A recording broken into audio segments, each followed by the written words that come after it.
कभी सोचा है अगर एक गांव में सिर्फ इंसान ही नहीं बल्कि हजारों भूत भी बसते हों तो वहां जीना कैसा होगा। ये कहानी है ऐसे ही एक गांव की जो पिछले साल की एक घटना के बाद दुनिया के नक्शे से गायब होने वाला था। उत्तराखंड के पहाड़ों के बीच बसा छोटा सा गांव धूंगड़। आबादी मुश्किल से 300 से 350 लोग, लेकिन इसकी पहचान सिर्फ जंगल, पहाड़ या ठंडी हवाओं से नहीं थी, बल्कि यहाँ के बारे में एक डरावनी फुसफुसाहट मशहूर थी। धूंगड़ में इंसानों से ज्यादा भूत रहते हैं।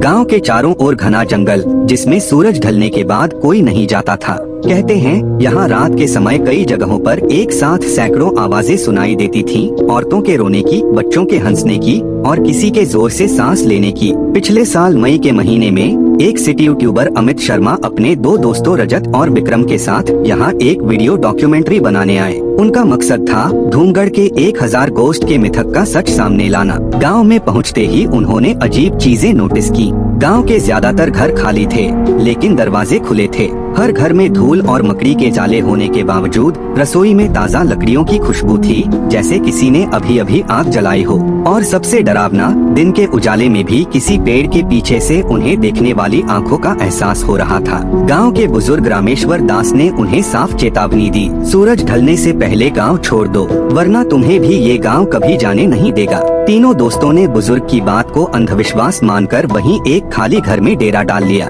रात 12 बजे अचानक बाहर से जोर जोर से ढोल और नगाड़ों की आवाज आने लगी। खिड़की से झांककर देखा, गांव के बीच चौपाल में सैकड़ों परछाइयां गोल घेरा बनाकर नाच रही थीं। उनमें से कुछ के शरीर आधे, कुछ बिना सिर और कुछ सिर्फ धुएं की तरह थे।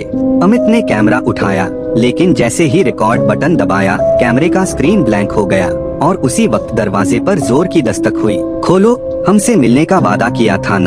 अगले दिन रामेश्वर दास ने उन्हें असली कहानी बताई। 1971 में यहाँ एक पुराना कोयला खान हादसा हुआ था। खान में आग लगने से 1000 मजदूर जिंदा जल गए। उनके शव कभी नहीं मिले और तब से उनकी आत्माएं इसी गांव और जंगल में भटक रही हैं। हर साल मई महीने में जिस रात हादसा हुआ था, वे सब एक साथ लौटते हैं, अपने घरों में, अपने चौपाल में, और किसी भी बाहरी इंसान को पकड़कर हमेशा के लिए अपने साथ रखने के लिए। तीनों ने ठान लिया कि वे ये सब कैमरे में कैद करेंगे और सच दुनिया को दिखाएंगे। हादसे की बरसी की रात, ठीक रात के 2:45 बजे पर चौपाल की तरफ से वही ढोलन गाड़े और चीखें आने लगी। जब वे वहाँ पहुँचे तो उन्होंने देखा 1000 आत्माएं एक साथ खड़ी थीं।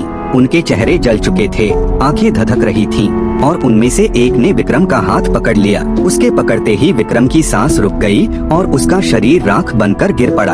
अमित और रजत किसी तरह भागे, लेकिन रजत रास्ते में घने धुएं में गुम हो गया। अब अमित अकेला था। अमित किसी तरह गांव से भाग निकला, लेकिन वो जो वीडियो लाया उसमें सिर्फ वो खुद अकेला चौपाल में खड़ा था, बाकी कोई नहीं। लेकिन बैकग्राउंड में साफ 1000 आवाजें सुनी जा सकती थीं। उस वीडियो को यूट्यूब पर अपलोड करने के अगले दिन से अमित लापता है।